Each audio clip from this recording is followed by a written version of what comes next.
Syukur gak jadi umat Rasul? Syukur, hada kulli ni'mah. Dari semua kenikmatan di antaranya diutuslah kita sebagai umat Nabi Muhammad. Rasul berjanji kepada umat pun itu kemuliaan yang Allah berikan, sedangkan kemuliaan yang Rasul sebutkan masih banyak. Nabi Muhammad itu kalau sudah cinta kepada satu orang, wabil khusus kepada umat, sahabat pun tercengang, sahabat pun kebingungan. Ada gambaran sedikit dari Imam Syafi'i. Kalau kita sudah bingung, melihat akhir zaman begitu banyak fitnah, bingung kita mau nyari ulama seperti apa. Kenapa? Karena hari ini banyak yang berkodok ulama, sedangkan ulama warasatul anbiya dikucilkan, ulama-ulama ditinggikan, dinaikkan, sehingga ulama-ulama warasatul anbiya tidak terlihat di hadapan masyarakat. Assalamualaikum warahmatullahi wabarakatuh.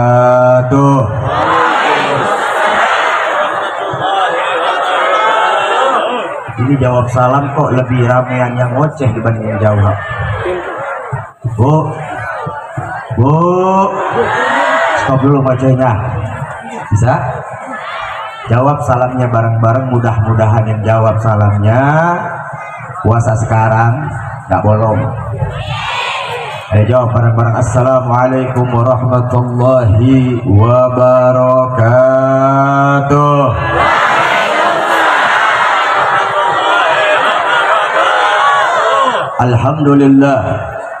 Alhamdulillahi rabbil alamin alladzi hadana li hada wa ma kunna linahtadiya laulan hadanallah. Allahumma salli wa sallim wa karrim ala sayyiduna wa habibuna wa imamuna wa qudwatuna sayyiduna Muhammad.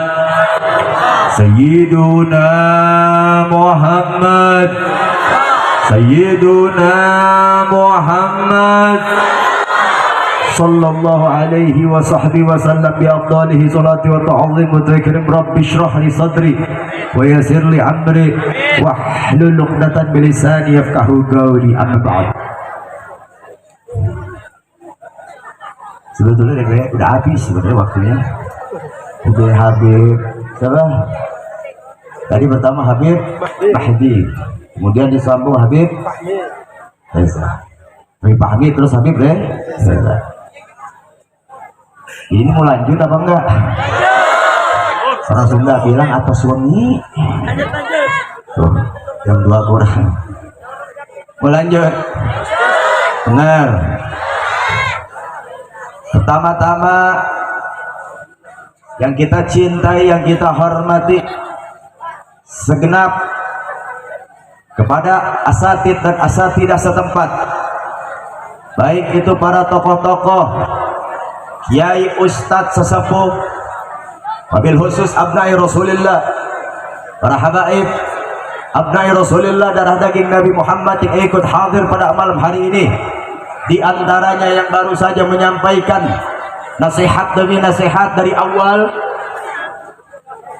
di antaranya salam penghormatan saya berikan seistimewa mungkin segenap kepada guru kita Al-Habib Mahdi bin Hamzah Segaf, dan juga Habib Fahmi, dan baru saja menyampaikan tausiah nasihat yaitu Habib Reza Banahsan, yang dimana mudah-mudahan kita doakan guru-guru kita ini semua disehatkan serta dipanjangkan umurnya, diselamatkan lahir batinnya, dan dimudahkan segala dakwahnya.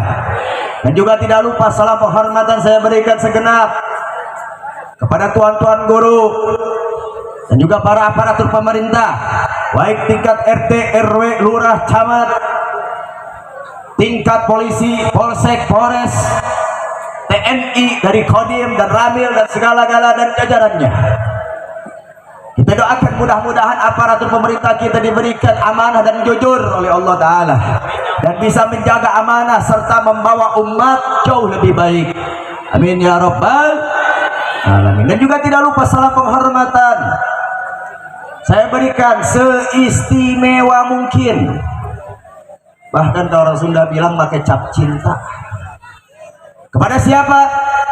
Segenap kepada keluarga besar Kampung Cibodas, yang dimana mudah-mudahan pada malam hari ini kampung kita Allah jaga dari musibah, Allah jaga dari bala, dan mudah-mudahan kampung kita bisa mencetak pemuda-pemudi yang insya Allah jadi kebanggaan Nabi Muhammad Sallallahu Alaihi Wasallam. Berhubung kita baru melihat tema, bahwa tema malam hari ini tidak lain tidak bukan untuk mengenang daripada Isra wal Mi'raj baginda Nabi Muhammad, yang dimana Isra Mi'raj ini ikonik. Karena kenapa? Karena satu-satunya Nabi dari 124.000 Nabi, 313 Rasul, cuma satu yang Allah jalankan, cuma satu Allah berikan, sehingga menjadi ikonik umat Islam. Namun kali ini sedikit yang Al-Fakir ingin sampaikan kepada antum semua. Mungkin kalau dengar bahasa kerennya apa? Oleh-oleh Isra Mi'raj Rasul itu sholat. Tapi Isra Mi'raj ini di antara lainnya para ulama mengatakan bahwasannya Isra Mi'raj Nabi Muhammad bukan hanya sekedar penerimaan sholat saja. Di antaranya Isra Mi'raj ini selain untuk membuktikan bahwasannya Rasulullah adalah Nabi yang paling dicinta Allah dan satu-satunya Nabi yang tidak bisa dibandingkan dengan para Nabi yang lain, juga Allah lihatkan bagaimana Allah Subhanahu wa Ta'ala membuktikan daripada karunia anugerah yang Allah berikan kepada umat baginda Nabi Muhammad. Dan selain itu juga para ulama pun mengatakan di antaranya Isra Mi'raj ini saat itu di antaranya untuk menghibur Rasulullah, karena saat tahun-tahun itu Nabi Muhammad, kata ulama, menurut ulama, tahun-tahun itu Nabi Muhammad baru saja ditinggal oleh dua orang yang paling dicintainya. Yang pertama istrinya Ummahatul Mukminin Sayyidatuna Khadijah Al-Kubra. Kemudian yang kedua paman tercintanya itu Abu Thalib. Dan itulah salah satunya cara cinta Allah dan cara menghiburnya Allah. Dengan apa? Dengan memperberangkatkan Nabi Muhammad dari mana? Lailan minal Masjidil Haram ilal Masjidil Aqsa. Kemudian saat Nabi Muhammad naik ke Sidratul Muntaha, lain lagi ceritanya. Saat naik ke langit menuju Sidratul Muntaha, disinilah letaknya bahwasannya kita semua umat di akhir zaman, terutama yang ngaku umat Rasulullah, mesti wajib dan tahu. Allah buktikan di antara kitab-kitab yang menjelaskan tentang Isra Mi'rajnya Rasulullah. Kita bisa buka dari karangan Syekh Ahmad Al-Barak yang disebutkan dalam kitabnya Ad-Dardir Kisafil Mi'raj, atau dari kitab Syaraful Ummah karangan Said Muhammad bin Alwi bin Abbas Al-Maliki. Rasulullah naik ke atas langit, Nabi Muhammad jumpa dengan para nabi. Mungkin kita sering dengar Rasul jumpa dengan para nabi. Di antaranya Rasul jumpa dengan Abu Al-Bashar, bapak dari kepala manusia. Siapa dia? Nabi Adam alaihi salam. Nampak Nabi Muhammad melihat Nabi Adam saat itu. Nabi Adam menengok ke kanan, Nabi Adam tersenyum, girang banget. Tapi Nabi Adam melihat ke kiri, Nabi Adam nangis Nabi Adam. Sehingga Rasulullah berkata kepada Jibril, apa yang terjadi wahai Jibril? apa yang sesungguhnya terjadi. Nampak aku lihat orang tersebut menoleh ke kanan, dia tersenyum, menoleh ke kiri, dia menangis. Apa kata Jibril?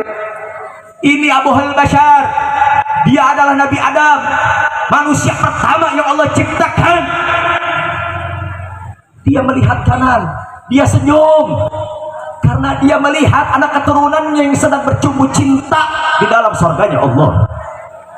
Sedangkan Nabi Adam melihat kiri, menengok ke arah kiri, Nabi Adam menangis karena melihat anak keturunannya yang sedang disiksa di nerakanya.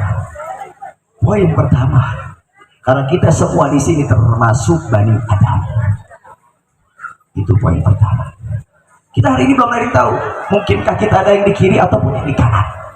Cuma yang perlu kita tahu, ada satu di langit ke-6, yang dimana di langit ke-6 ada satu nabi, yang dimana nabi yang di langit ke-6 membawa rombongan tinggal di atas langit ke-6. Siapa dia? Dia adalah Nabi Musa alaihi salam. Ini Nabi Musa ini, Bu, tinggal di atas langitnya sendiri bawa rombongan. Rombongan Nabi Musa dikisahkan menutupi satu anak kaki langit. Satu anak kaki langit ini satu alam semesta. Sampai Nabi Muhammad masuk ke langit ke-6, setelah diucapkan salam, Rasulullah tercengang, takjub melihat bahwasannya ada umat yang tinggal bersertaan nabinya di atas langit ke-6. Sehingga Rasulullah pun kagum bahwasannya ada umat banyak tinggal di atas langit ke-6. Sampai Rasulullah pun bertanya kepada Jibril, "Manhumnya Jibril?" Siapa mereka itu Jibril? Mereka adalah umat Nabi Musa. Mereka adalah Bani Israel. Sehingga Rasulullah berkata dan bertanya, apakah mereka ini adalah umat yang dijanjikan Allah mulia? Apakah mereka umat yang Allah janjikan istimewaannya? Apakah mereka umat yang Allah janjikan derajatnya di dunia dan di akhirat? Apa jawab Jibril? Kalau disebut umat, salah satu umat yang paling banyak tinggal di atas langit, mungkin dia saja. Tapi kalau berbicara umat yang paling banyak tinggal di atas langit, lah, tidak ya Rasulullah. Kalau di salah satu umat yang paling mulia mungkin, tapi kalau paling mulia tidak. Karena ada satu golongan ya Rasulullah yang tinggal di atas langit, umat yang paling banyak tinggal di atas langit, umat yang dijanjikan Allah atas kemuliaan harkat martabat dunia akhiratnya. Coba kau tengok ke arah sana. Akhirnya apa, Bu? Nabi Muhammad melihat ke arah ini, apa yang diarahkan oleh malaikat Jibril. Tatkala Rasulullah melihat ke arah yang diarahkan oleh malaikat Jibril, Nabi Muhammad pun tercengang, takjub. Ternyata ada yang jauh lebih banyak umat di atas langit. Kalau tadi umat Nabi Musa satu anak kaki langit, ini yang dilihat Nabi Muhammad menutupi dua anak kaki langit. Sehingga malaikat Jibril pun berkata, wahai Rasulullah, syuf, ya, mereka adalah umat yang dijanjikan Allah. Mereka adalah umat yang Allah karuniai. Mereka umat yang paling dibedakan dengan umat lain. Bahkan umat tersebut pun umat yang paling dibenci oleh iblis. Akhirnya Rasulullah berkata dan bertanya, siapa umat ini wahai Jibril?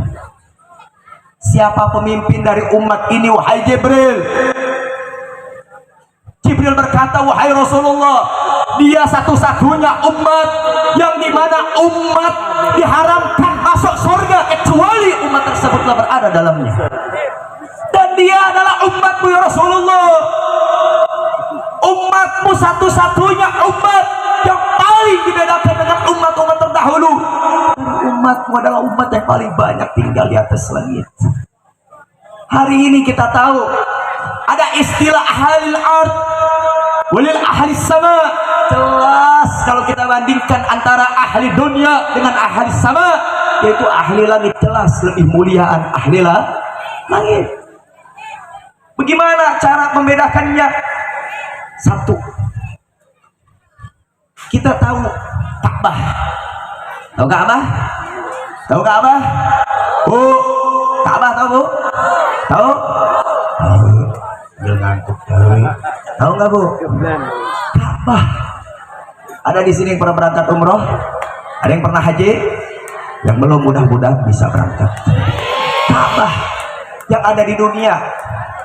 Kita lihat berapa banyak orang yang datang ke Makkah Al-Mukarramah hanya untuk membuktikan keimanan kita, kecintaan kita atas imam, atas kiblat yang selama ini kita sujud. Yang datang ke Ka'bah di dunia, kita bicara hukum syariat lahiriah yang kita lihat. Yang datang ke Ka'bah manusia dari yang hitam hingga yang putih, dari yang model kayak bagaimana, dari semacam apapun. Terus yang mesti kita tahu, di atas langit, setelah langit ketujuh itu ada yang disebut Baitul Ma'mur. Baitul Ma'mur di atas langit ketujuh, di sana terletak satu Ka'bah yang ibadahnya udah bukan manusia lagi. Sekarang saya tanya, kalau ada orang berangkat haji, ada orang yang berangkat umroh, balik mah? Balik nggak? Kalau nggak pulang, cek pemerintah itu sia-sia aja sing dia. Banget pesek deh malin orang Arab sih. Balik nggak?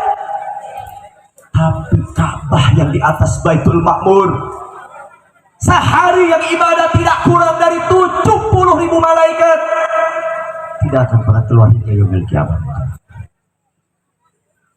Sudah jelas ahlil ard wa ahli sama, jauh berbeda kemuliaannya. Nah, yang paling banyak tinggal di atas langit adalah umat Nabi Muhammad. Permintaan kita malam hari ini kepada Allah Subhanahu wa taala dan kepada Nabi, mudah-mudahan kita semua dicatat menjadi ahli sama dengan apa yang sudah dijanjikan oleh Allah Subhanahu wa taala. Itu pertama poinnya, kemuliaan umat Nabi Muhammad. Poin kedua, kecemburuan, perbandingan. Berarti kalau kita tadi bilang setelah umat Rasulullah ada umat banyak tinggal di atas langit, yaitu umat Nabi Musa. Sekarang kita bedakan antara umat Nabi Musa dengan umat Rasulullah. Kita harus tahu dan wajib tahu. Pertama, kita dengar bahwasannya Rasulullah saat mendapatkan perintah sholat pertama kali diberikan 50 watt. Kemudian Rasulullah berjumpa dengan Nabi Musa, yang dimana Nabi Musa alaihi salam meminta Rasulullah untuk meminta keringanan kepada Rabbul Alamin. Dikarenakan umat Nabi Musa orangnya gagah, kekar, usianya lebih panjang dari umat Nabi Muhammad. Kalau dikasih ibadah 50 waktu satu hari, Bani Israel pun kewalahan. Akhirnya Nabi Muhammad naik ke atas langit, terus pulang pergi sampai 5 waktu. Saudara, yang perlu kita ketahui bahwasannya nabi-nabi terdahulu kalau diberikan perintah oleh Allah tidak bisa mengeluh, tidak bisa negosiasi, apapun konsekuensinya wajib dijalankan. Kita tahu umat Bani Israel, umat Nabi Musa alaihissalam, betapa kerasnya kehidupan di zamannya. Orang kena najis di zaman Bani Israel, apa-apa yang terkena najis wajib dipotong. Andai kata baju kena najis, maka baju itu wajib dipotong. Kulit kena najis, kulit tersebut wajib dipotong. Kalau ada orang berzina di zaman Bani Israel, maka wajib kemaluannya dipotong. Ada orang yang melihat bukan mahramnya, mata itu harus dicongkel. Terus wanita-wanita yang haid di zaman Bani Israel, khususnya wanita yang haid, di zaman Bani Israel haram keluar rumah, tidak boleh kumpul sama keluarga, harus diasingkan, diungsikan selama haidnya itu masih ada. Tak boleh makan bareng sama anak, tak boleh tidur sama suami. Sekarang saya tanya dengan ini, ibu-ibu, syukur gak jadi umat Nabi Muhammad? Syukur gak? Syukur gak? Ini yang jawab syukurnya pelan, sisanya molor. Ini mau lanjut apa enggak, Bu? Baru jam berapa ini? Aduh, ketinggian. Jadi kita syukurnya jadi umat Nabi. Apa kata Imam Abu Daud? Kan iza ashabahumul baul qata'uma ashabahumul baul minhum. Tidaklah di antara Bani Israel terkena najis, melainkan apa-apa yang terkena najis wajib dipotong. Saudara, umat Rasulullah kena najis bisa kita basuh dengan wudu. Kena najis mukalabu bisa kita basuh dengan tanah. Dosa-dosa di zaman Bani Israel, kalau ada orang mau taubat, dia harus cari puncak gunung yang tinggi, jurang paling dalam, loncat sampai mati, baru dapat ampunan dari Allah Subhanahu wa ta'ala. Sedangkan umat Rasulullah, kalau kita mau taubat kepada Allah, baik dengan salat taubat, baik dengan salat, baik dengan ibadah, meminta ampunan kepada Allah, asalkan taubatnya taubatan nasuha. Dosa-dosa kecil, kata Rasulullah, bisa kita hapus dengan apa? Jaddidu imanukum akfiru min qauli la ilaha illallah. Dosa kecil bisa kita hapus dengan memperbarui iman kita dengan menyebutkan kalimat la ilaha illallah Muhammadur Rasulullah. Apa yang kurang sebagai umat Nabi Muhammad? Apa yang kurang dari kemuliaan umat Nabi? Gak ada istilah negosiasi kepada umat-umat terdahulu. Andai kalau boleh menegosiasi, kita nggak bakal denger Bani Israel minta tobat harus bunuh diri. Kita nggak bakal dengar apa-apa yang kena najis di zaman Bani Israel mesti dikupas. Berarti tandanya ada semacam ini, berarti tandanya selain Rasulullah tidak bisa berkomplain, tidak bisa negosiasi. Tapi saya lihat kayaknya zaman sekarang udah dikasih waktu sholat 5 waktu, kadang-kadang zaman sekarang umatnya sendiri, umat Nabi sendiri yang komplain, masih minta komplain. Sholat dikasih 5 waktu, kurang gimana Allah ngasih atas kemuliaan Nabi Muhammad. Umatnya sendiri yang ngerubah jadwal, jadi bukan 5 waktu, 1 waktu. Kapan beb? Waktu maghrib kumpul, sisanya kagak ada. Laras betul apa betul? Betul apa betul? Kalau ada yang kayak begitu, suami siram pak, siap imam aing. Males-malesan sholat, bagaimana agama? Bagaimana anak sama istri bawa dalam agama? Itu jangan. Itu yang pertama. Jangan sampai kita disebut umat yang begitu dimuliakan oleh Allah, diagungkan oleh Allah. Kita sendiri termasuk umat yang gak tahu diri. Makanya orang sekarang hidup itu, Bu, Pak, giliran dikasih yang jahat, lu kayak gimana tuh? Lu banget. Begitu dikasih yang baik, lo sia-siain. Gimana habis dikasih yang baik lo sia-siain, dikasih jahat lo. Makanya hari ini, malam ini, belajarlah kita syukur atas kemuliaan yang Allah berikan kepada kita umat. Kalau tadi kita bahas tentang Bani Israel dengan umat Rasulullah, sekarang nabinya Nabi Musa alaihissalam. Dalam satu riwayat Imam Qatadah menyebutkan bahwasannya Nabi Musa itu pernah satu kali meminta kepada Allah agar Nabi Musa ini diberikan kemuliaan oleh Allah satu pangkat dengan Nabi Muhammad. Apa jawaban Allah kepada Nabi Musa? Wahai Musa, demi Allah, karena zat yang paling agung yang dimiliki Allah, biar kau kumpulkan semua para nabi, 124.000 nabi, 313 rasul. Demi Allah, jika digabungkan tidak akan pernah bisa mengalahkan kehebatan dan kedudukan kekasihku. Akhirnya apa kata Nabi Musa? Kalau begitu ya Rabb, jadikan saya sebagai pengikutnya, jadikan saya sebagai umatnya. Apa jawab Allah? Ya Musa, syukuri apa yang telah kuberikan kepada engkau. Alhasil dalam bahasa ini Nabi Musa pun ingin jadi umat Rasul. Kenapa? Karena umat Rasul diberikan kemuliaan di atas rata-rata kemuliaan umat, sehingga janji malaikat Jibril yang disampaikan Allah saat detik-detik wafatnya Rasulullah. Apa kata malaikat Jibril? Saya pernah mendengar Allah berfirman. Apa firmannya Allah? Kuharamkan sorga bagi siapapun kecuali umatku, umat Muhammad yang berada di dalamnya. Katakan kepada Muhammad, saya tidak akan mengecewakannya. Hari ini Ibu, Bapak, kita mulia berkat siapa?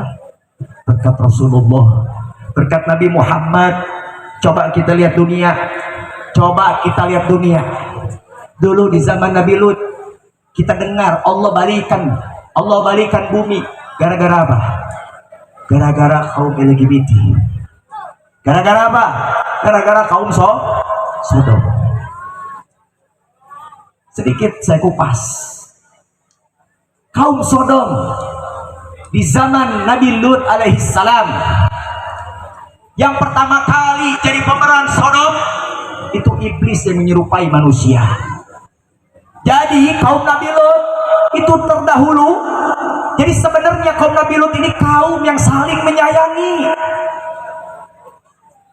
sehingga datang satu krisis padi dan segala-galanya, sehingga ada kejadian padi, tanaman semua ada yang rusak. Akhirnya ini iblis punya ide. Idenya apa? Idenya merusak daripada padi-padi yang siap panen oleh masyarakat kaum Lut. Singkat cerita, iblis menyamar sebagai laki-laki yang berwujud laki-laki setengah wanita, ditangkap oleh Bani Lut atau dikenal kaum. Akhirnya di penjara. Singkat cerita, di dalam penjara ini iblis menangis. Akhirnya ada satu Bani Israel mengatakan dan bertanya kepada ini pemuda, kenapa kau menangis? Si pemuda ini berkata, saya menangis karena rindu pelukan dari seorang ibu. Biasanya saya kalau di rumah malam-malam kayak begini, biasanya dipeluk oleh ibundaku. Karena ini Bani Lut, kaum Lut merasa kesian dengan yang terjadi, maka ini kaum Lut pun masuk dan mengeluarkan tahanan ini, maka dipeluklah oleh kaum Lut. Hingga terjadi apa? Terjadi Sodom. Kenapa? Karena pas berpelukan, makanya ada gerakan yang haram, nggak boleh. Disitulah terjerumusnya kaum Lut. Ketika berpelukan, pakai koyang, makanya nggak boleh. Dia harus perempuan pakai hijab depan TikTok koyang, nggak boleh begitu. Akhirnya terjadi kaum Sodom, tapi mereka kaum Sodom. Kalau ditanya, mereka jelas terang-terangan menolak ajaran Nabi Lut. Jelas terang-terangan dia menolak ajaran Allah yang diberikan Nabi Lut. Jelas mereka menentang ajaran Nabi Lut, sehingga merajalela Allah binasakan. Tapi yang sungguh luar biasa, kalau bukan berkat Nabi Muhammad, jadi apa kita semua? Hari ini justru yang melakukan LGBT, saya tanya, hari ini di Indonesia banyak apa enggak kaum LGBT? Banyak enggak kaum LGBT? Laki suka sama laki, perempuan suka sama perempuan. Banyak apa enggak? Jawab yang keras, banyak apa enggak? Terus di Indonesia yang melakukan perzinahan banyak atau enggak? Yang meminum minuman keras habis itu membunuh banyak apa enggak? Tahu yang bikin sedihnya apa? Ini yang disebut kaum Sodom LGBT di Indonesia justru hari ini merajalela. Minuman keras di mana-mana, perzinahan di mana-mana. Setelah tasyrabul khamar akhirnya membunuh orang. Makanya orang yang minum khamar itu kena dua dosa, dosa zina dan dosa membunuh. Dan yang paling fantastik, tahu apa? Ini orang-orang yang tadi zina, yang masuk kaum LGBT, yang suka mabok, yang suka zina. Kalau ditanya dengan enteng dia mengatakan saya umat Nabi Muhammad. Belum lama bu, belum lama muncul dalam satu media seorang LGBT terang-terangan dia mengatakan bahwasannya saya seorang LGBT, saya mau tobat, tapi dia nggak mau berubah tampilan. Dan dia mengatakan harusnya jadi satu umat, tidak boleh saling mencela. Ya memang tak bakal mencela kalau perkaranya benar. Tadi kita dengar umat Nabi Lut yang jelas terang-terangan menolak ajaran Allah dibalikan dunia. Sedangkan umat akhir zaman mereka melakukan hal tersebut. Kita yakini kalau ditanya mereka pasti mengatakan dirinya umat Nabi Muhammad. Jelas tidak? Kalau bukan berkat Rasulullah, hari ini kita binasa semua. Itu poinnya, mesti syukur atas diri kita yang dimana diutus sebagai umat Rasulullah Sallallahu Alaihi Wasallam. Kalau saya ceritakan bu kemuliaan umat Nabi ini sampai subuh gak bakal beres, gak bakal beres. Singkat cerita, perbedaan umat Rasul dengan Bani Israel yang tadi disampaikan jauh. Najis kita bisa wudhu, sedangkan Bani Israel dikupas.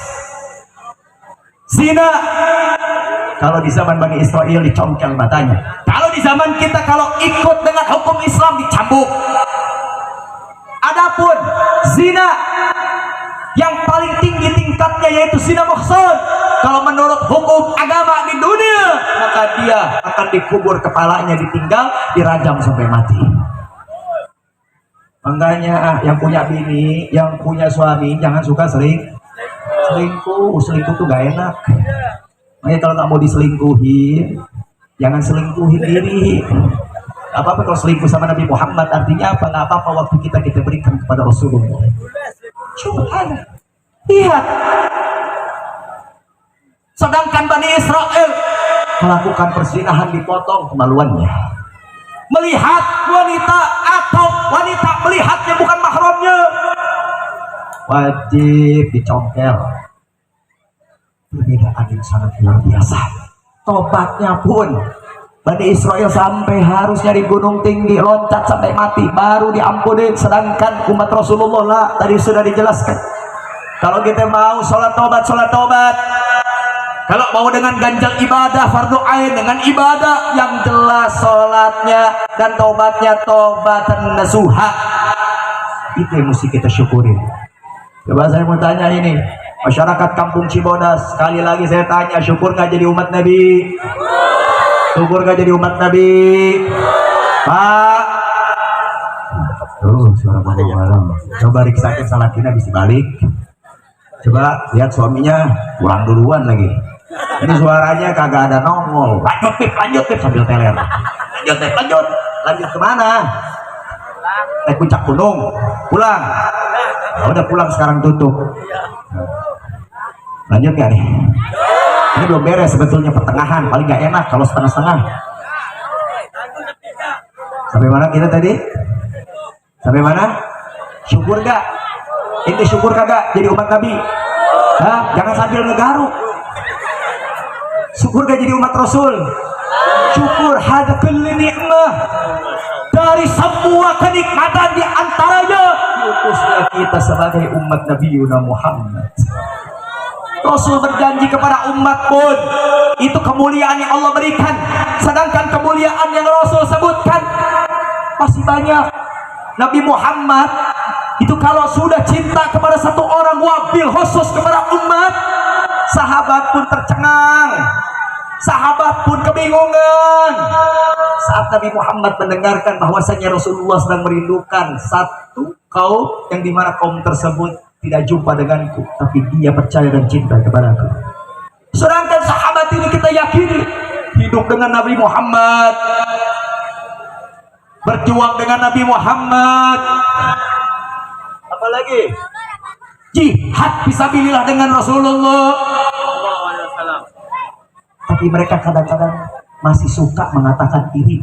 Sampai pernah satu kali sahabat Rasul berkata, apa saya termasuk umatmu ya Rasulullah? Akhirnya Rasulullah mengatakan, la anta sahabi laisa ummati. Kau adalah sahabatku, bukan umatku. Kita tahu sahabat Rasulullah begitu cinta luar biasa kepada Nabi Muhammad. Kecintaan sahabat diakui oleh kawan dan lawan, sehingga ada satu orang non-muslim memergoki sahabat yang sedang bercumbu cinta dengan Nabi Muhammad. Mereka berkata, ma ra'aitu ahada yuhibbuhu ahada ka ashabi Muhammadin yuhibbuhu Muhammad. Saya belum pernah melihat orang yang punya kecintaan kepada seseorang melainkan sahabat Muhammad kepadanya. Sebaliknya Rasulullah mencintai umat melebihi dari anak dan istrinya. Dengan satu kalimat penutup saat Rasulullah wafat, yang dicabut bukan pamannya, bukan anaknya, bukan ayahnya, bukan ibunya, cuma satu, umat. Sampai Rasulullah kejar. Makanya kenapa kita mendengar dalam satu riwayat, la yu'minu ahadukum hatta akuna ahabba ilaih min walidihi wa waladihi wan nas ajma'in. Tidaklah seseorang yang belum bisa cinta kepada Nabi Muhammad melebihi dari ayahnya, melebihi dari ibunya, wan nas ajma'in, dan manusia yang lain. La yu'min, maka sesungguhnya mereka tidak beriman. Kenapa? Sebelum kita menangis untuk Rasulullah, Nabi telah pertama kali menangis untuk kita. Sebelum kita berjuang untuk Nabi, Nabilah orang pertama yang berjuang untuk umat.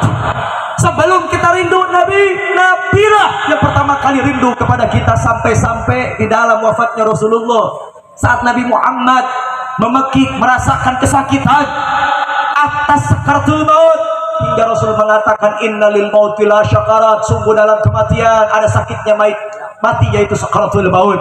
Sehingga Rasulullah berkata kepada Israel, wahai Israel, kalau engkau nanti kelak mencabut ruh umatku, jangan kau cabut sebelum kau salamkan dan berikan dan sampaikan salam dariku.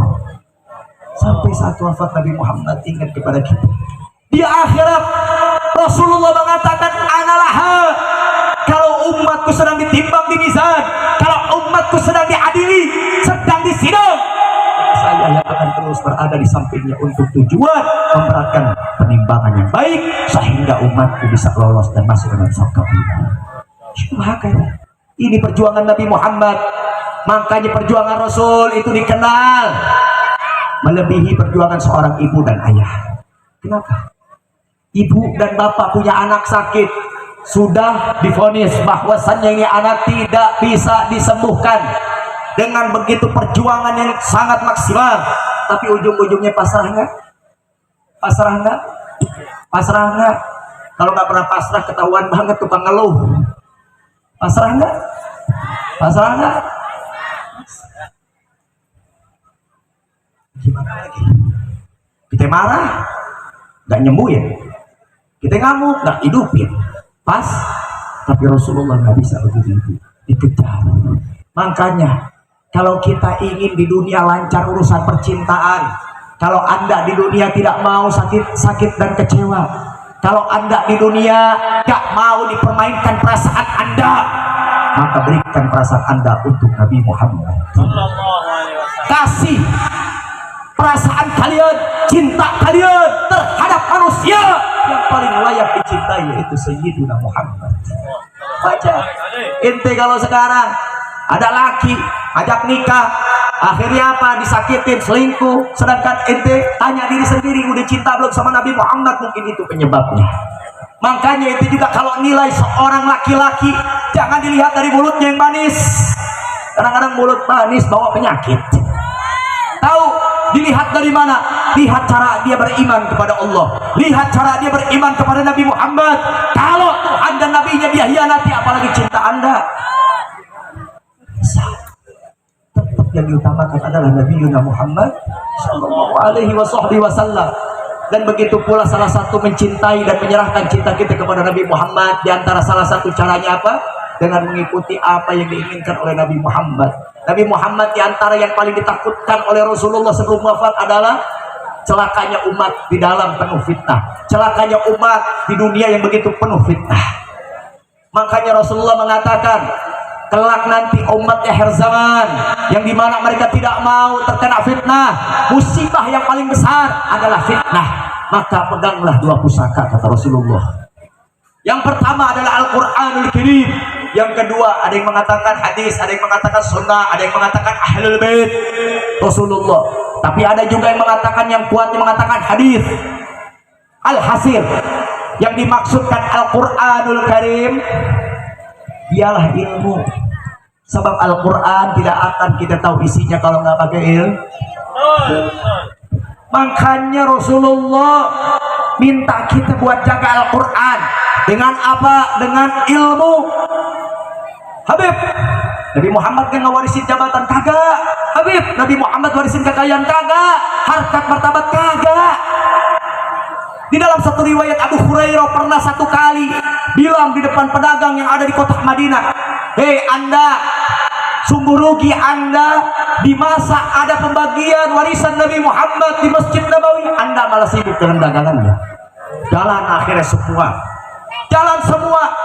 pedagang-pedagang yang ada di kota Madinah, sampai di Masjid Nabawi dia celana celinguk, kagak ada pembagian warisan. Akhirnya dia kembali ke Abu Hurairah dan mengatakan, Abu Hurairah, sungguh kau telah bohong. Kau bilang sedang membagikan warisan peninggalan Nabi Muhammad. Nampak saya lihat di sana tidak ada satupun yang membagikan warisan. Akhirnya Abu Hurairah mengatakan, lalu apa yang kau lihat di sana? Saya lihat di sana orang yang baca. Saya lihat orang yang ada di masjid itu, orang yang sedang i'tikaf. Saya lihat orang-orang yang berada di Masjid Nabawi yang sedang salat dan qiraatul Quran. Maka kata Abu Hurairah, sungguh itulah warisan Nabi Muhammad. Innal anbiya lam yuwarithu dinaran wala dirhaman, fa innahum yuwarisul ilma, al ulama warasatul anbiya.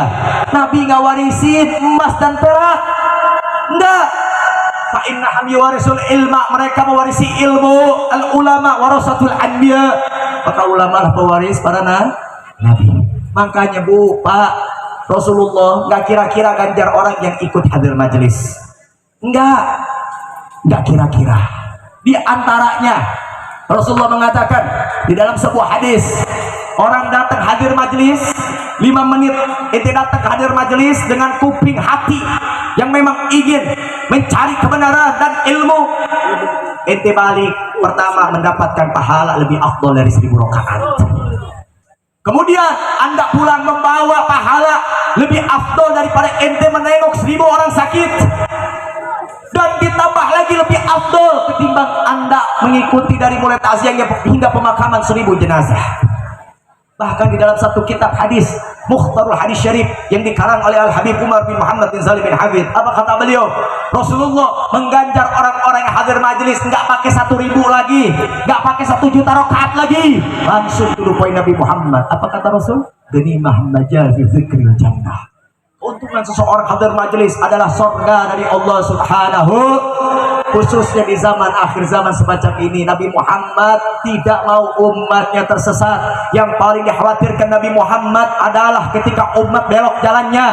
Makanya hari ini ketika Nabi Muhammad berkata peganglah pusaka Rasul, maka hari inilah kita pegang pusaka agar jalan kita nggak ketukar, agar jalan kita bisa sampai kepada Nabi Muhammad Sallallahu Alaihi Wasallam. Karena urusan masalah ilmu itu nggak semua nggak berbeda-bedakan.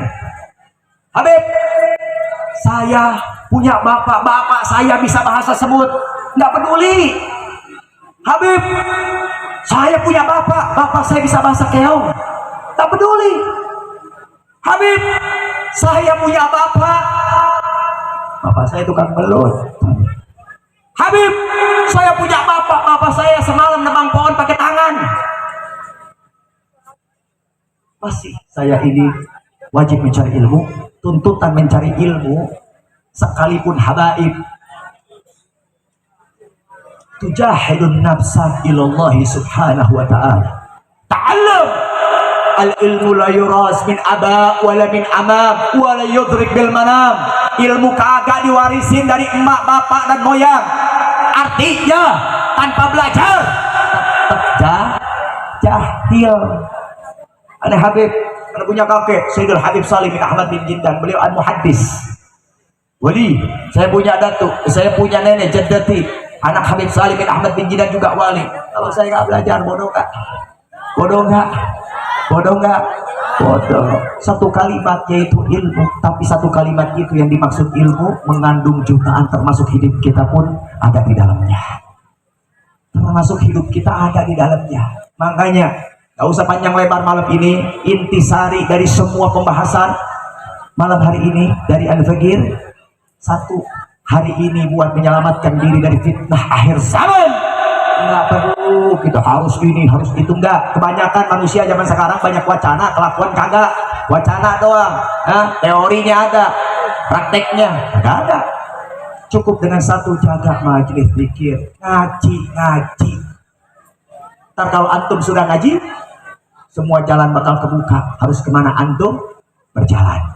Alhamdulillah, orang ngaji juga dipilih, Bu, nggak sembarangan. Man salaka tariqan yaltamisu fihi ilma salakallahu tariqan ilal jannah.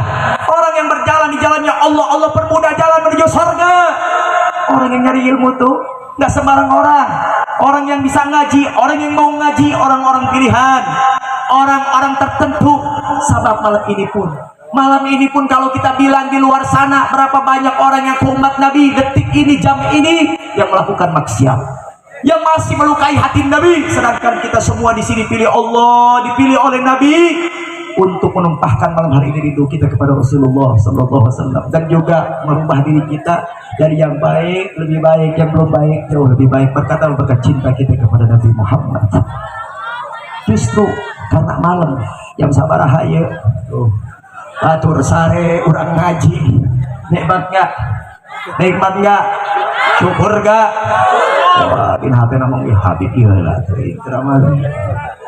Saudara, kembali intisari dan inti dari penjelasannya, sholat itu buah dan oleh-oleh. Sedikit saya ingin sampaikan tentang sholat, ya, mengganjal. Sholat itu bukan hanya tiang agama. Sholat juga yang menentukan antara orang muslim dan orang kafir. Sholat itu yang bisa menjadikan perbedaan antara kita dan orang kafir. Ada satu pepatah mengajarkan, orang Islam dengan orang kafir bedanya orang kafir sholat kagak, orang Islam berarti kalau ada orang Islam nggak mau sholat, berarti kalau ada orang Islam nggak mau sholat, berarti kalau ada orang Islam nggak mau sholat, kembali mengharta dia atau mana yang mengharta bang depan muka Habib kafir tahan kafir ya. Alhamdulillah. Artinya perbedaan kita dengan orang kafir adalah sholat. Bahkan Al-Imam Nawawi di dalam kitabnya Minhajul Talibin mengatakan, kalau orang meninggalkan sholat dengan sengaja atas dasar keimanannya luntur kepada Allah, maka detik itu dia dihukumkan keluar dari Islam. Keluar dari Islam. Ada satu hewan yang lucu namanya belum ngomong ya, babi. Jangan sambil ngadep Habib, itu yang harus benar-benar sorangan. Tahu bah? Bah? Babi sama ay? Guguk tahu? Tahu? Ada di sini namanya itu. Ada yang namanya guguk sama babi? Ada? Kalau nggak ada, kalau bercanda kan biasa orang Sunda begitu, anjing babi. Nah, biasanya yang nyebut dia namanya. Anjing sama babi tahu? Anjing sama babi tahu? Tahu? Nabi Sulaiman tahu? Tahu nggak? Tahu nggak? Tahu nggak? Kenalan di mana kau tahu? Nabi Sulaiman, di antara kemuliaan Nabi Sulaiman, dia bisa berkata bahasa manusia, bahasa hewan. Ini benar, bukan yang lagi viral, bukan sama kayak yang lagi viral sekarang bahasa semut, beda. Kalau yang lagi viral sekarang bahasa semut, itu mah orang bohong, dari semua orang bohong, yang ikutnya lebih bohong, orang gila diikutin lebih orang gila, orang stres diikutin maka lebih stres, dan dibalas dari sajadah, jadi haram jahat begitu. Tahu Nabi Sulaiman? Kenal di mana tahu? Oh, tahu berarti bukan kenal ya. Oke. Tahu Nabi Sulaiman? Nabi Sulaiman itu salah satu nabi yang diberikan karunia oleh Allah, bisa bahasa semut, bisa bahasa hewan. Satu kali Nabi Sulaiman pernah tanya anjing sama anjing sama gak usah sambil lihat Habib babinya. Anjing sama babi. Nabi Sulaiman pernah nanya kucing, anjing, babi. Apa kata Nabi Sulaiman? Hei kucing, apa bentuk syukurmu kepada Allah? Ini kucing bilang, saya syukur kepada Allah, setidaknya saya diciptakan jadi kucing bukan anjing. Akhirnya Nabi Sulaiman tanya kepada anjing, hei anjing, apa bentuk syukurmu kepada Allah? Ini anjing bilang, saya bersyukur kepada Allah setidaknya kita nggak diutus sebagai babi. Babi ditanya oleh Nabi Sulaiman, hei babi, apa bentuk syukurmu kepada Allah? Ini babi bilang, saya bersyukur diciptakan sebagai babi, bukan diciptakan sebagai manusia yang suka meninggalkan sholat 5 waktu. Berarti kalau saya tanya pada malam hari ini, orang kalau nggak sholat berarti lebih babi dari? Kalau ada ustadz kagak sholat berarti lebih babi dari? Kalau ada kiai nggak sholat lebih babi dari? Kalau ada aparat yang nggak sholat lebih babi dari? Kalau ada pemerintah yang nggak sholat lebih babi dari? Kalau ada presiden yang nggak sholat berarti lebih babi dari? Babi? Ini kayaknya kalau nyebut babi kompak semua. Yang penting jangan kita jadi babi, ngomong aja babi, ntar subuh hilang semua. Ya jangan, lihat ini manusia. Makanya kalau ada orang yang suka mengemburu, yang suka apa namanya, nembak suka mengemburu, tahu mengemburu ke hutan, ya, bilang sama dia, besok kalau mau mengemburu jangan jauh-jauh ke hutan, sekitaran masjid aja. Nanti kalau ada orang nggak sholat, nah itu tembak. Kalau lebih babi dari. Alhamdulillah, ini masih ada pembahasan dikit lagi nih. Lanjut kagak nih? Jadi jam segini ini anaknya tidur. Taruh dulu, sabar.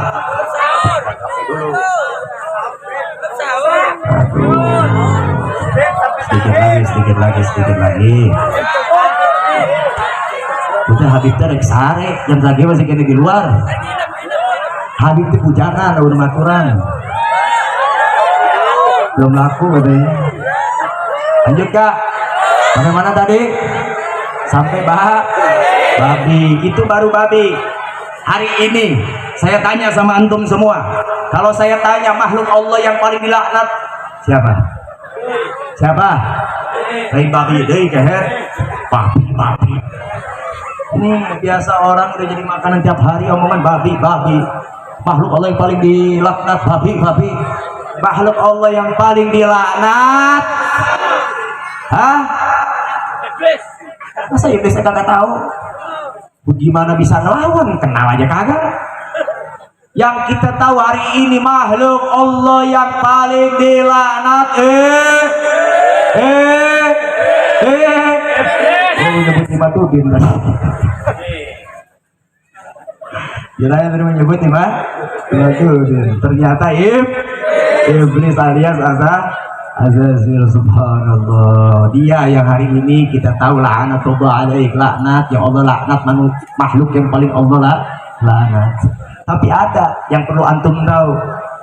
Ternyata masih ada magoma yang lebih tinggi dari iblis. Artinya apa? Ada yang lebih laknat dari iblis. Ada begitu? Ada. Coba saya pretelkan sedikit biar paham. Iblis dilaknat oleh Allah disebabkan apa? Sebabkan apa? Ini masyarakat yang lagi ngoloh kayak Habib Waitah ceramah, gak di Cirebon, gak di Sukabumi, gak di sini. Habib ngoceh begitu ditanya. Ya Allah, mudah-mudahan ini anak-anak muda kita jadi orang soleh. Iblis dilaknat oleh Allah disebabkan dikarenakan sombongnya karena ya Allah, ini perempuan-perempuan cantik-cantik kagak paham masalah agama. Kalau ditanya yang lagi viral apa, tahu. Ditanya urusan agama, ini kadang-kadang Allah. Iblis dilaknat karena kenapa sombong? Gak mau kepada Nabi sedikit. Iblis itu kalau kita ikut history, tahu history itu riwayat biografi. Iblis itu tadinya makhluk Allah yang paling taat. Iblis itu makhluk Allah yang paling alim dan taat. Hingga beberapa ulama mengatakan tidaklah satu jengkal di muka bumi melainkan iblis pernah sujud di sana kepada Allah saking taatnya. Bahkan iblis ini pernah menjabat sebagai gurunya para malaikat, dan iblis juga pernah jadi panglima perangnya malaikat, sehingga ketaatan tersebut membuatnya ujub takab. Makanya Syekh Abdul Qadir Al-Jailani beliau berkata, saya lebih baik cinta kepada orang yang punya budi pekerti yang tinggi, artinya punya akhlak tinggi, yang punya sopan santun baik, yarikum ahasinkum akhlakon, yang paling banyak akhlaknya, ketimbang orang yang ngaku ilmunya tinggi. Sahabat, kalau ngomongin ilmu, iblis ini jelas ilmunya paling tinggi. Makhluk Allah itu paling tinggi iblis. Namun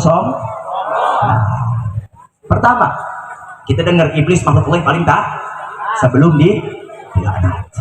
Berarti di sini kita pahami iblis dilaknat Allah gara-gara gak mau sujud kepada Nabi Adam. Berarti kalau sama Allah masih mau nggak? Masih mau nggak? Ada satu kisah, Nabi Muhammad pernah diparanin iblis. Iblis bilang kepada Rasulullah, saya mau tobat. Apa kata Nabi Muhammad? Benarkah kau ingin bertobat? Iblis bilang, saya ingin bertobat. Tentu Rasulullah bangga. Disampaikanlah ucapan iblis ini kepada Allah. Apa jawaban Allah? Sampaikan kepada iblis, pergilah ke makam Adam, sujudlah di sana. Akhirnya Nabi Muhammad mengatakan itu kepada iblis. Maka saat itu pun iblis tidak jadi kagak mau. Artinya di situ iblis kalau disuruh sujud kepada Allah masih mau. Begitu dengar disuruh sujud kepada Nabi Adam kagak mau. Nah sekarang kita buka inti dari semuanya. Kalau kita tahu iblis saja masih mau sujud kepada Allah, berarti manusia yang menolak sujud kepada Allah berarti lebih iblis dari berarti kalau ada kiai nggak mau sholat lebih iblis dari, kalau ada pemerintah nggak mau sholat lebih iblis dari, kalau ada tokoh nggak mau sholat berarti lebih iblis dari. Makanya dari itulah kita bubar dari sini. Mudah-mudahan sholat kita rapi, mudah-mudahan ibadah kita sempurna. Cuma yang tadi disampaikan, sholat pun kalau tidak ada pengajian nggak bakal sempurna sholatnya. Jadi apa sholat kita kalau nggak pakai ilmu? Syaitan tuh bilang lebih takut tidurnya orang berilmu ketimbang sholatnya orang bodoh. Makanya dari itu, saudara, pada malam hari ini inti dari semua pembahasan, yuk sama-sama kita gotong royong untuk apa? Untuk membangun daripada pusaka-pusaka Nabi Muhammad. Artinya dengan apa? Yuk sama-sama kita gotong royong mengisi dan juga memenuhi daripada majlis zikir, majlis taklim di tempat-tempat kita. Dan subhanallah, di zaman fitnah ini kita masih punya guru yang benar sanadnya sampai kepada Nabi Muhammad. Dengan acara semacam ini sudah membuktikan bahwasannya tokoh-tokoh di sini berada tepat di jalannya Nabi Yuna Muhammad sallallahu alaihi wasallam. Namun ada gambaran sedikit dari Imam Syafi'i. Kalau kita sudah bingung melihat akhir zaman begitu banyak fitnah, bingung kita mau nyari ulama seperti apa. Kenapa? Karena hari ini banyak yang berkodok ulama, sedangkan ulama warasatul anbiya dikucilkan, ulama-ulama ditinggikan, dinaikkan, sehingga ulama-ulama warasatul anbiya tidak terlihat di hadapan masyarakat. Makanya Imam Syafi'i beliau berkata, jika kita bingung mencari guru, mencari ulama, maka pilihlah di antara satu orang yang disebut tokoh yang betul-betul dia dibenci oleh orang-orang munafik. Satu tokoh yang paling betul-betul tidak pernah punya hubungan baik dengan orang munafik. Jadi maksudnya ada di sini saya sampaikan, arti dari tidak punya hubungan baik dengan orang munafik itu bukan orang kafir ini, bukan. Artinya dengan orang yang memusuhi Islam sendiri. Artinya orang munafik, man yudharul Islam wa yudbarul kufur, yang ngakunya Islam hatinya kafir. Cari ulama yang paling dibenci oleh mereka. Dan alhamdulillah kita di Indonesia punya beliau. Dan satu mufti yang ada di Mesir, satu ulama besar di Mesir, beliau pernah mengatakan kepada murid-murid yang ada di Indonesia, apa kata mufti Mesir? Kalian ahli Indonesia, bersyukur kalian karena kalian punya seorang ulama yang membimbing di dalam bahunya umat jutaan, yang dia berdiri melawan kedoliman. Hari ini bukan berarti kita mencelekan atau mengucilkan ulama-ulama yang lembut, bukan. Tapi kita mesti salut, mesti kita harus berikan kekaguman kepada siapa? Kepada satu orang yang berkorban, yang mengorbankan jiwa raganya, padahal bukan untuk kepribadiannya. Hanya satu yang diinginkan perjuangannya, hanya untuk kemakmuran umat dan kemakmuran tanah air kita, karena sebagian dari iman. Hubbul watan iman. Dan akhirnya mufti Mesir ini mengatakan apa? Laukana lana Arab, kalau ini pemuda, kalau ini ulama yang ada di Indonesia, kemudian dia tinggal di Arab, maka Arab tidak akan pernah dijajah oleh negeri manapun. Alhasil kalian orang Indonesia beruntung, kalian punya ulama tersebut. Ulama ini dia keturunan Nabi Muhammad. Ulama ini dia min abna'i Rasulillah. Dia yang bernama tidak lain tidak bukan Sayyidil Habib Muhammad Rizki Husain bin Syihab. Kita kalau mengingat biografi perjalanan beliau, nangis kita melihat. Yang tadi saya sampaikan, orang yang hebat, orang yang berjuang, orang yang tangguh, dia berkorban bukan untuk dirinya tapi untuk kepentingan anak-anaknya. Siapa anak-anaknya? Dialah adalah umatnya. Dialah adalah umat ahli Indonesia, negara, bangsa. Dengan adanya orang-orang yang takut sama beliau sudah satu menandakan bahwasannya beliau ini orang yang paling ditakuti oleh munafik, dan juga yang paling ditakuti oleh kaum zalimin. Nangis kita kalau misalkan menceritakan tentangnya. Tapi yang jelas pada hari ini saya sampaikan di depan kalian semua, khususnya untuk permasalahan KM50 yang terjadi kepada 6 Laskar Habib Muhammad Rizki bin Syihab. Ingat, mau dimanapun, mau kapanpun, biar hujan gunung, biar badai, biar apapun yang terjadi, selagi belum diusut, kita harus siap usut KM50, siap usut KM50, siap kita usut KM50 hingga pengadilan akhirat, siap kita menggantikan pejuang-pejuang Islam. Maka dari itu saudara-saudara, mudah-mudahan keluarga kita semua jadi ahli mujahid wal mujahidah. Makanya sempat kita pernah dengar saudara, dikira umat Islam ini sudah melemah karena terjadinya pembantaian KM50. demi Allah, kalau untuk urusan itu kami tidak akan pernah lupa, kami akan kejar hingga pengadilan akhirat, karena ini menyangkut HAM berat, ini menyangkut HAM berat, menyangkut 6 nyawa yang dibantai olehnya. Maka dari situlah kita akan bawa hingga ke pengadilan akhirat. Tapi kalau ada orang bilang, Habib, sungguh hari ini sudah miris umat Islam dengan ada pembantaian tersebut, umat Islam jadi ciut, umat Islam jadi takut, umat Islam jadi lentur kecintaan kepada Allah dan Nabi-Nya untuk menegakkan yang hak itu hak, yang batil itu batil, sesuai yang Allah janjikan. Maka dari itu terakhir kita sampaikan kepada orang yang beranggapan seperti itu, pada malam hari ini, pada detik ini, pada jam ini, kalau mereka mengatakan umat Islam sudah tidak berani, umat Islam sudah tidak berani untuk jihad, tidak berani untuk ta'muruna bil ma'ruf wa tanhauna 'anil munkar, maka dari itulah kita bilang mereka salah besar. Justru kami umat Islam hari ini semakin hari semakin membara, semakin hari melihat kemunkaran semakin kita semangat. Maka dari itu kabarkan kepada dunia, kalau satu mati maka tumbuh 1000. Besok akan keluar jutaan umat Islam, pemuda-pemudi yang siap berjuang di jalan Allah hingga dalam titik penghabisan, saudara-saudara. Allahu Akbar, Allahu Akbar, Allahu Akbar. Sallu ala Nabi Muhammad. Mudah-mudahan kita semua pulang dari sini diampuni dosa-dosa kita, berkah daripada ulama-ulama kita. Dan juga ada satu cerita nih sebetulnya, tapi udah malam. Gokil ceritanya, memang akhir zaman nih, gokil. Ada sedikit lagi lah. Habib Muhammad Rizik bin Syihab ini salah satu cucu dari Al-Habib Muhammad bin Syihab. Habib Muhammad ini nikah dengan keponakannya Siti Pitung. Terus Habib Muhammad Rizik punya istri, Allah yarham, Umi Fadlun ini bin Yahya. Beliau punya hubungan nasab kepada Sayyidil Habib Mufti Betawi, Sayyidil Habib Utsman bin Yahya, yang hari ini dicecelek, dimaki-maki dan difitnah. Katanya bilang Al-A'raf, fakta terbesar di dunia, mengatakan Mbak Alawi bukan cucu Nabi. Begitu kita konfirmasi, kagak ada ucapan begitu. Mereka aja merasa difitnah. Sedikit, sebetulnya saya bukan ahli nasab, cuma sedikit ada perkara yang ngakak, yang lucu. Apa beb yang lucu itu? Dulu di zaman Syekh Nawawi Al-Bantani. Ini orang Banten ya? Ini Banten bukan? Kalau ada orang Banten gak kenal Syekh Nawawi Al-Bantani, berarti bukan orang Banten. Kebesaran nama Syekh Nawawi ya, hingga ke Timur Tengah pun terdengar suaranya. Makanya kita yakini kiai-kiai zaman sekarang itu tidak ada bandingannya dengan kiai-kiai terdahulu, termasuk Syekh Nawawi Al-Bantani.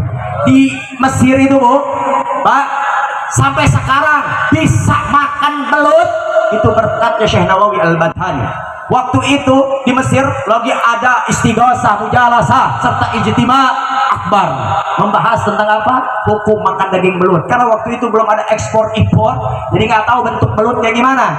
Akhirnya apa? Digambarkan seperti ular, maka disebut haram. Akhirnya Syekh Nawawi bilang, kamu bilang haram karena kamu nggak tahu bentuk belutnya gimana, cuma lihat dari gambaran saja seperti ular. Akhirnya Syekh Nawawi Al-Bantani nggak tahu dia ngambil apa, muncul orang Sunda ngodok ke tukang begitu di gitu belut, diletak-letak. Nah ya, berarti apa? Punya karomah, berarti wali min auliyaillah sholihin. Banyak ulama mengagumi beliau. Alhasil, saat beliau mengimami sholat di satu wilayah di Pakoja, di Jakarta, itu dekat dengan tempatnya Habib Utsman bin Yahya Mufti Betawi. Saat beliau ingin memimpin sholat, tiba-tiba beliau gagal dan beliau tidak mundur. Dengan alasan apa? Kata Syekh Nawawi Al-Bantani, karena kiblatnya nyerong. Urusan kiblat mau dalam fikih, mau dalam kitab apapun sensitif, gak boleh nyerong sedikit. Akhirnya masyarakat kebingungan, loh kok bisa nyerong. Akhirnya perkumpulan itu diselesaikan di tempatnya Al-Habib Utsman bin Yahya. Habib Utsman bin Yahya waktu itu sudah sepuh, bertanya, siapa engkau wahai pemuda? Akhirnya Syekh Nawawi mengatakan, saya Nawawi dari Banten. Akhirnya Syekh Nawawi berkata, karena dia mempermasalahkan masjid yang sholat yang kiblatnya nyerong, sehingga masyarakat pun tidak merasa percaya. Akhirnya saat itu di depan Mufti Betawi Habib Utsman bin Yahya, Syekh Nawawi mengeluarkan atau melihatkan daripada karomahnya. Bukan Syekh Nawawi melihatkan, tapi Allah Subhanahu wa taala. Tiba-tiba saat itu orang-orang di sekitar melihat langsung ke Ka'bah, betapa nyerongnya dan terlihat jelas saat itu. Akhirnya Syekh Nawawi dengan Habib Utsman bin Yahya, Habib Utsman Mufti Betawi saat itu melihat kejadian ini. Habib Utsman mengatakan kepada Syekh Nawawi Al-Badhani, wahai Syekh Nawawi, wahai pemuda, izinkanlah aku untuk mencium tanganmu. Apa jawab Syekh Nawawi? Habib, tidak pantas sesungguhnya demi Allah jikalau tangan saya dicium oleh keturunan Nabi Muhammad seperti engkau, dan juga engkau sebagai mufti orang yang soleh. Imam Nawawi sempat menolak gara-gara malu dicium tangannya oleh keturunan Nabi Muhammad. Dia sekarang Mufti Betawi Syekh Al-Habib Utsman bin Yahya ini sekarang divonis katanya keturunan Yahudi. Unyil. Subhanallah, inna lillahi wa inna ilaihi. Maka dari itu yuk sama-sama kita doakan ulama-ulama kita semua dari nusa dan bangsa, dari ujung ke ujung, terutama Sayyidil Habib Muhammad Rizik, mudah-mudahan diberikan kesehatan wal afiat, dimudahkan segala dakwahnya, dijaga selalu daripada langkah-langkahnya, serta dijaga dari orang-orang yang zalim. Dan juga mudah-mudahan kita doakan dari para Syahibul Bait dan juga masyarakat Cibodas, mudah-mudahan kalian wanita dan laki jadi orang yang soleh wa salihah, jadikan pemuda-pemudi yang bisa membanggakan kedua orang tua. Amin amin ya rabbal.